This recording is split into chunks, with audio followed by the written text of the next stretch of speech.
में बस कुछ नहीं होता ना। एक और टॉपिक आपने करना है, वो करना है सिग्निफिकेंट फिगर। एक टॉपिक करना है सिग्निफिकेंट फिगर।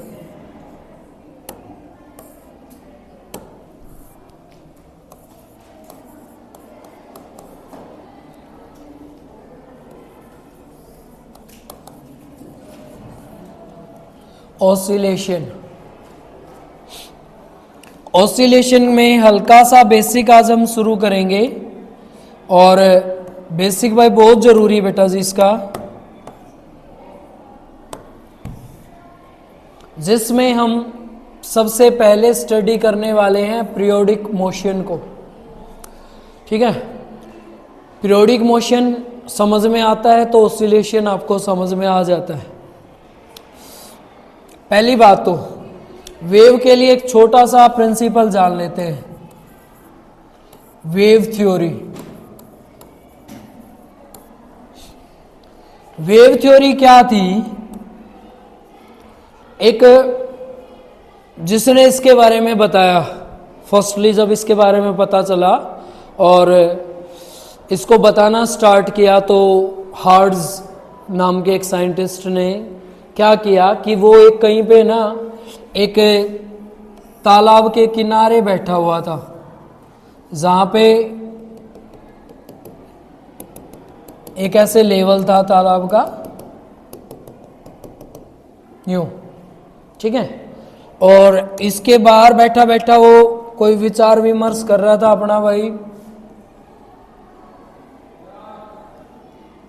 ऐसे पैर लटका के बैठा हुआ था, और ये इसके हाथ भाई, ठीक है। ये भाई कैसा बताऊँ, अब ऐसा ही है ये, ठीक है। और ये क्या कर रहा था कि देखे जा रहा था, इसने यहां से एक पत्थर का टुकड़ा उठाया और ये पत्थर का टुकड़ा इसने भाई इसमें दे मारा ऐसे। ये पत्थर का टुकड़ा जब इस पानी पे गिरा तो ऐसे मोशन करता हुआ नीचे की तरफ जाएगा ना, ये स्टोन यहां गिरेगा, यहां यहां यहां ऐसे। ये वाला, हाँ रखिए बेटा जी, और जाएगा सही। जैसे ही पानी के अंदर, ये वाटर के अंदर जैसे ही ये डिस्प्लेस होगा, तो इस वाटर के अंदर क्या हो जाएगा, हलचल होना स्टार्ट हो जाएगा ना। देखिए कभी ऐसे, ये वाटर की जो अपर ये वाला लेवल है ना, इसके ऊपर हलचल होनी स्टार्ट हो जाएगी। हलचल भी कैसी, इस पानी के अंदर ऊपर से आप 3D ऊपर से देखोगे तो इसमें ऐसे ना फ्रिंग्स बनना स्टार्ट हो जाएंगी, यूं बनेंगी कि नहीं ऐसे। ये ऊपर से 3D देखेंगे तो ऊपर से ऐसे सर्कल से बनने स्टार्ट हो जाएंगे ना, इनको इसने बोला वेव। क्या नाम दिया इनको इसने? वेव। ये वेव थी क्या? ये वेव एक फॉर्मेशन थी। ये जो सरफेस थी वाटर की, ये जो ऊपर सरफेस आपको वाटर की दिख रही है, अलग कलर से बना देता हूं इसको मैं, ये वाली सरफेस, इसको हम बोलेंगे वाटर सरफेस।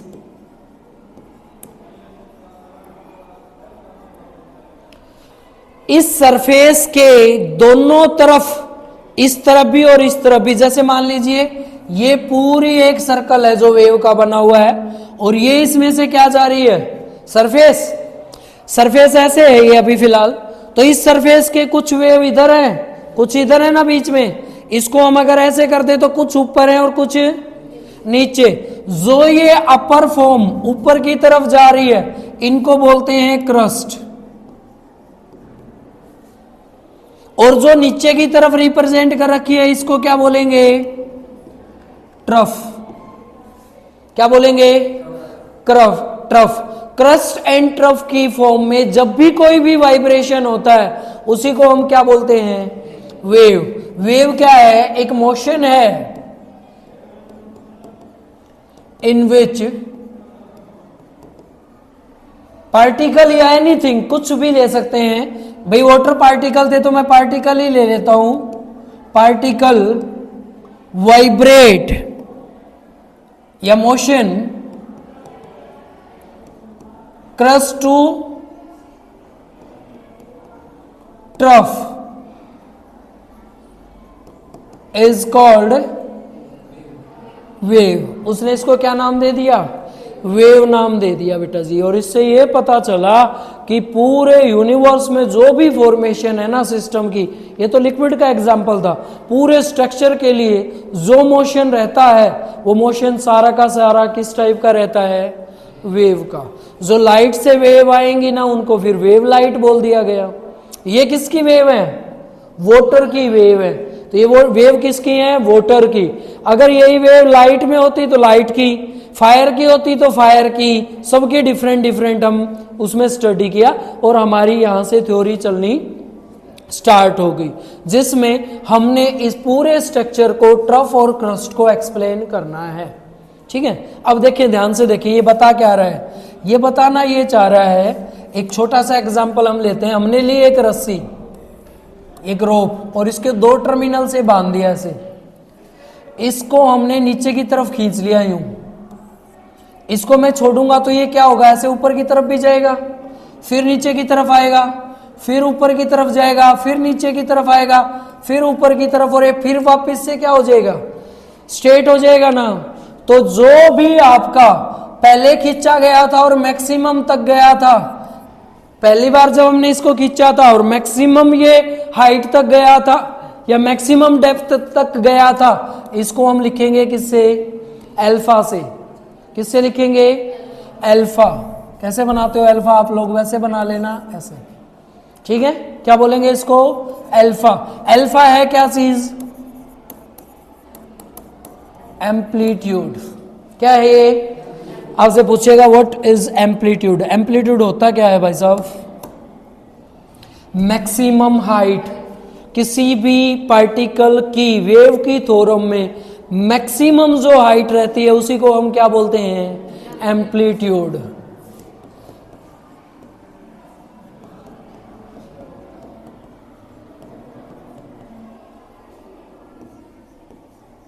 क्रस्ट और या तो क्रस्ट पे या फिर ट्रफ पे। ट्रफ के निकाले तो मैक्सिमम यहां। ठीक है, ये देखिए, तो ये पार्टिकल का मोशन है। ये जो पार्टिकल यहां से मोशन कर रहा है, कहां से? यहां से स्टार्ट किया। जब यहां से स्टार्ट किया तो ओरिजिन पे पोजीशन इंक्रीज होके पहुंच गया यहां, यहां, यहां। यहां पहुंचने के बाद जब नीचे आएगा तो ग्राफ वापस से कैसा आ रहा है? नीचे। यहां की पोजीशन और यहां की, यहां की और यहां की, यहां की और यहां की सेम। तो मैक्सिमम एम्पलीट्यूड निकालना हो तो किसी का भी मैक्सिमम एम्पलीट्यूड क्या होता है? उसकी हाइट। वो मैक्सिमम हाइट जहां तक वो मोशन कर रहा है उसको क्या बोलेंगे? एम्पलीट्यूड। बताएं, क्लियर है? ठीक है, चलें बेटा जी। मैक्सिमम एम्पलीट्यूड हमारा हो गया। दो वेव्स का कंपैरिजन करें तो इसका मैक्सिमम एम्पलीट्यूड कहां तक होगा? यहां तक। किसका ज्यादा? पहले वाली वेव का। दूसरी वाली वेव का क्या है? कम है। ठीक है भाई, ये तो हो गया हमारा एम्पलीट्यूड। ये जो मोशन कर रहा है, ये मोशन, इसको लिख रहा हूं मैं। देखो ये वाला कैसा सर्कल बन रहा है? ये हाफ सर्कल है। इसको बोलते हैं हाफ फेज। क्या बोलेंगे इसको? हाफ फेज भी कौन सा? Upper half phase. Upper half phase का ये मैंने एक एक्सिस शो कर ली यहां पे। जो मोशन कर रहा है एक्स एक्सिस पे, इस तरफ, किस कौन सी एक्सिस पे? इस तरफ वाई एक्सिस पे मैक्सिमम एम्पलीट्यूड निकाल चुके हैं। जब इसने चलना स्टार्ट किया तो यहां पे t is equal to 0। What is t? t is time. ठीक है, यहां से इसने चलना स्टार्ट किया और हाफ सर्कल कर लिया। यहां तक का टाइम t/2। क्या है? t/2। इस t/2 को बोलते हैं टाइम पीरियड।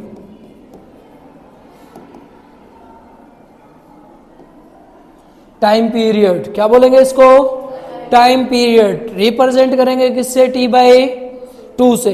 हाफ सर्कल का टाइम भी कितना, हाफ, ठीक है। नीचे वाला ये मोशन इतना किया, इतना ही नीचे भी कर रहे हैं,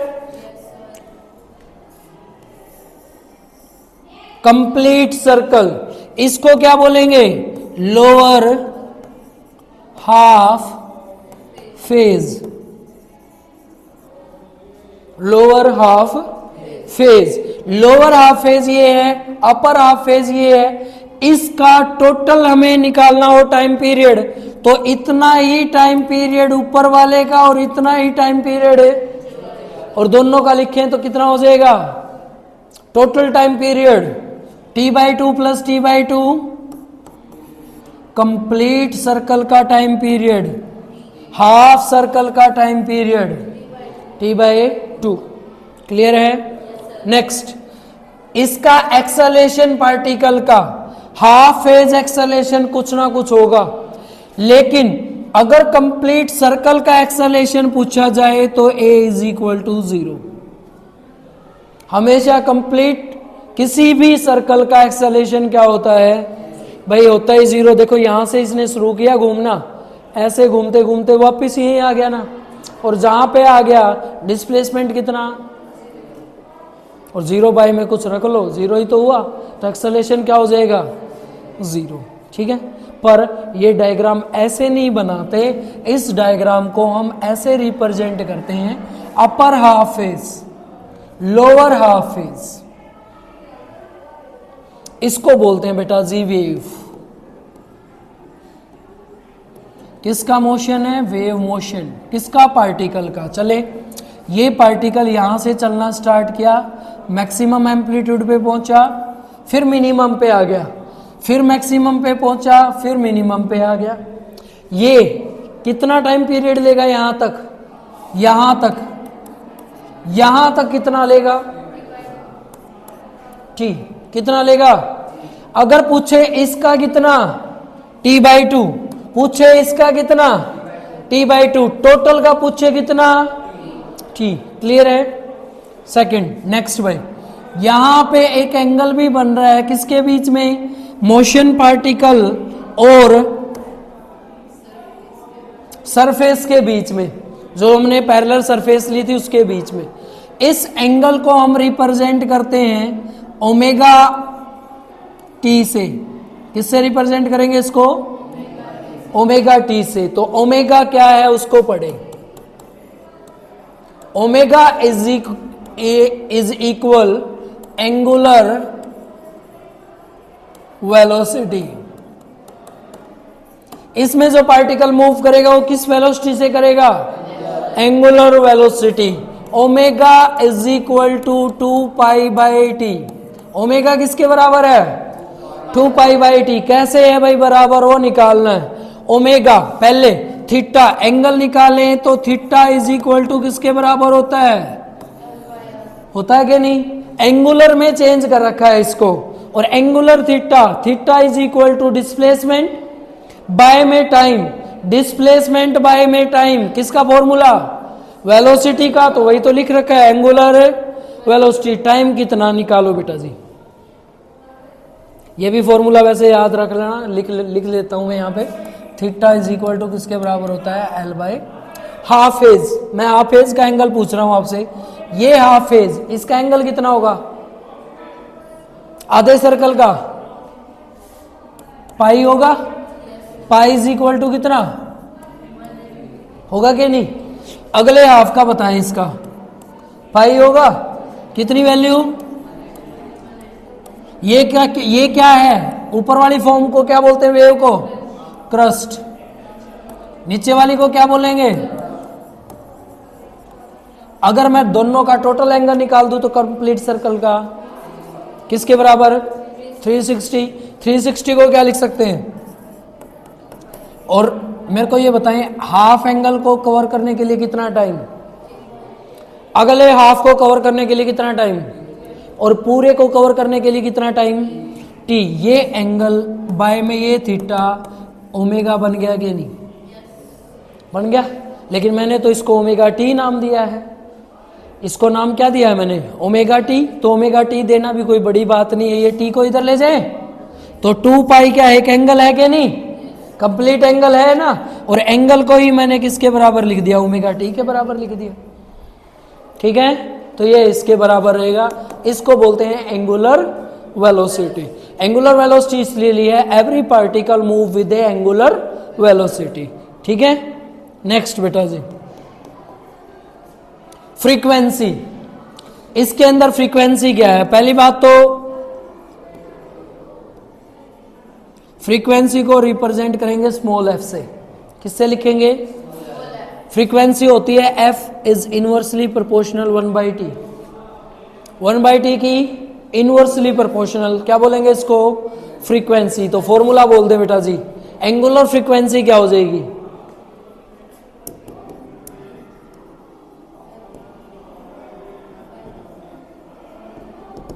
angular frequency omega is equal to 2 pi F नहीं हो जाएगा, 1/t की जगह क्या आ जाएगा।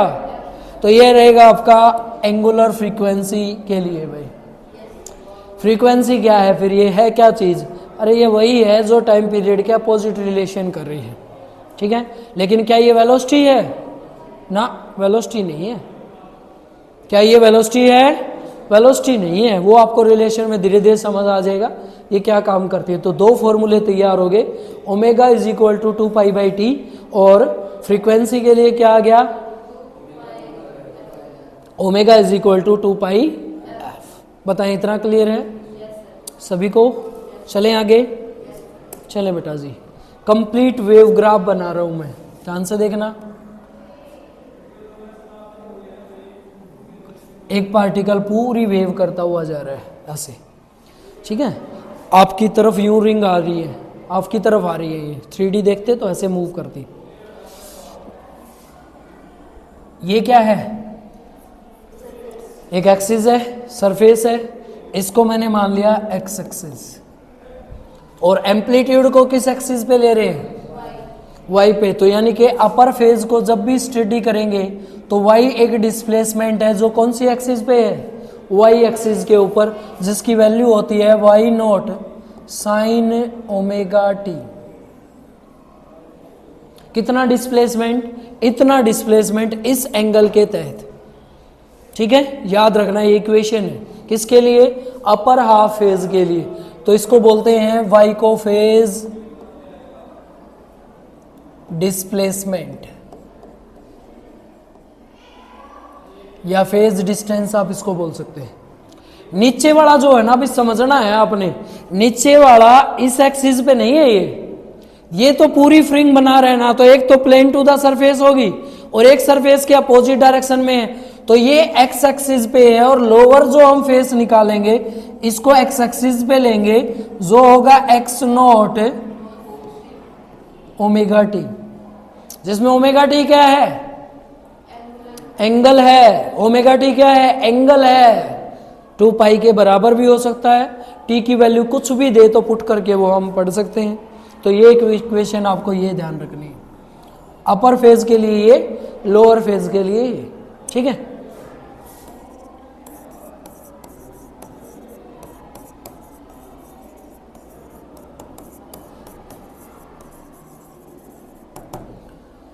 चले, चलो बेटा जी, ये कह रहा है यहां से स्टार्ट किया, यहां पे बोले टाइम पीरियड कितना, यहां पे टी, यहां पे क्या t/2, 3t/2।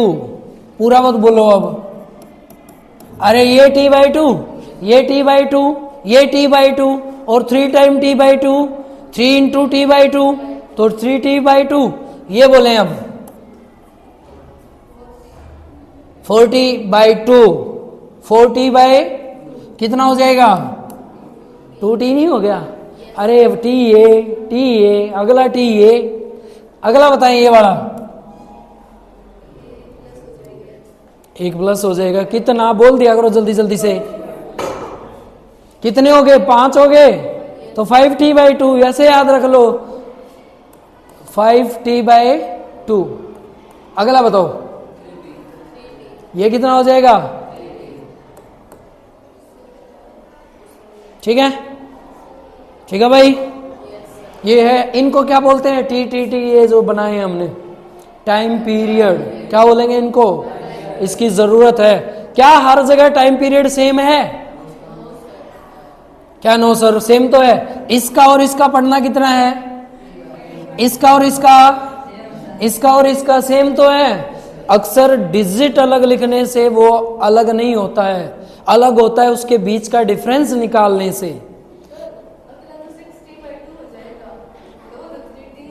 कौन सा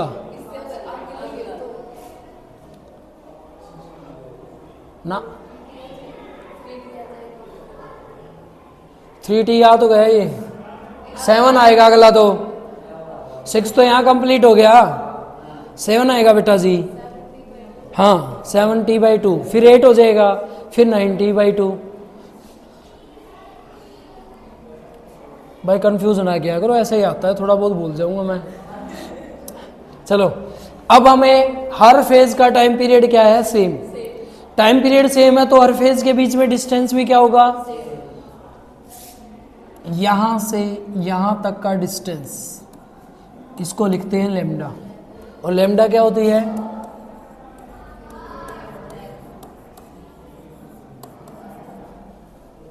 क्या है ये,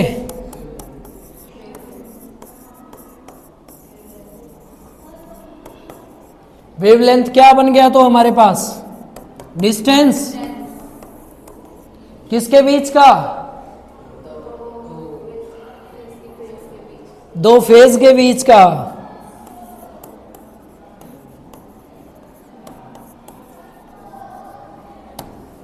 ठीक है, इस वेवलेंथ का भी एक फॉर्मूला होता है, lambda is equal to C into में टी, +2 में बहुत काम आएगा, सी टी। हाँ तुम समझना मत भाई, ये लो सी टी, एक्स नहीं है, एक्स की तो टर्म क्या है अपने यहाँ, एक्सिस ही है। आज तक हमने एक्स तो एक्सिस ही मानना है, और कुछ तो मानना है क्या कभी, तो समझना मत, ठीक है। सी टी, सी क्या है, टी क्या है। 1919 में इसी सिर्फ फॉर्मूले के लिखने की वजह से अल्बर्ट आइंस्टीन भाई साहब को नोबेल प्राइज मिला था। बस तो नहीं है ये वेवलेंथ यहाँ निकली जाके, तो बस तो नहीं है ये, ठीक है ना। तो ये वेवलेंथ निकाला था, और उस वेवलेंथ की वैल्यू इसने निकाली थी कि लाइट जब आती है ना, तो लाइट कितने डिस्टेंस से आ रही है, इतने डिस्टेंस से। स्पीड ऑफ लाइट पता है ना, 3 में कितने टाइम में आ जाती है अर्थ तक, 8 मिनट में। सेकंड बना के निकाल लो उसका, मीटर पर सेकंड, डिस्टेंस बन जाएगा ना। तो ऐसे मेहनत की थी इन्होंने, तो इसके लिए इसको नोबलाइज किया गया। किसको नोबलाइज किया गया, आइंस्टीन भाई साहब को। आइंस्टीन भाई साहब को प्राइज दिया इसमें। तो बोले बेटा जी इसको क्या बोलेंगे, वेवलेंथ, ठीक है। Wavelength lambda is equal to C into T. अगर सी स्पीड ऑफ लाइट ना हो तो वेलोसिटी से भी आप इसको निकाल सकते हो, वेलोसिटी इंटू में टाइम भी हो सकता है, ठीक है। तो ये चीज़ें इसमें मेन आपकी बेसिक रहेंगी। अब यहाँ से आपको छोटे छोटे ग्राफ और जो कंपटीशन के लिए हैं, अपने यहाँ काफ़ी हो चुके हैं, उनमें बस आपने हल्का सा ध्यान देना है। देखो मान लीजिए यहाँ से ग्राफ बनना स्टार्ट हुआ, यहाँ से, तो ओरिजिन क्या है इसका, 0। टाइम पीरियड भी क्या है इसका, 0। यहाँ पे एम्पलीट्यूड भी क्या है इसका, 0। यहाँ पे पहुंच गया तो एम्पलीट्यूड क्या है इसका, ए मैक्सिमम, अल्फा मैक्सिमम।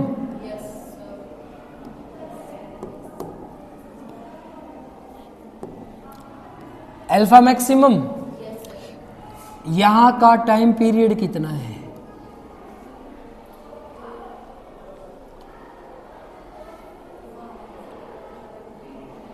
अरे T/2 का हाफ, T/2 का हाफ नहीं है। यहां तक कितना था बेटा जी, तो यहां कितना हो जाएगा उसका हाफ, और उसका हाफ कितना है,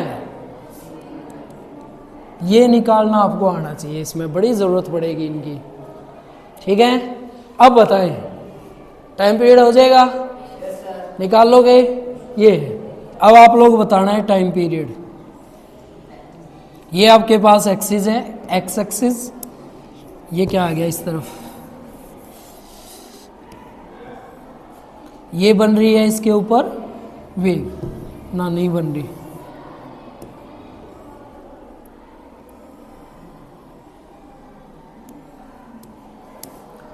अब देखिए एम्पलीट्यूड 0 नहीं है, पहले ही कहां से चल रहा है, अलग जगह से चल रहा है। ठीक है, आपने बताना है यहां तक का टोटल टाइम पीरियड कितना है, बताएं जल्दी से। है यहां तक का टी बताना है, टोटल टाइम पीरियड कितना होगा।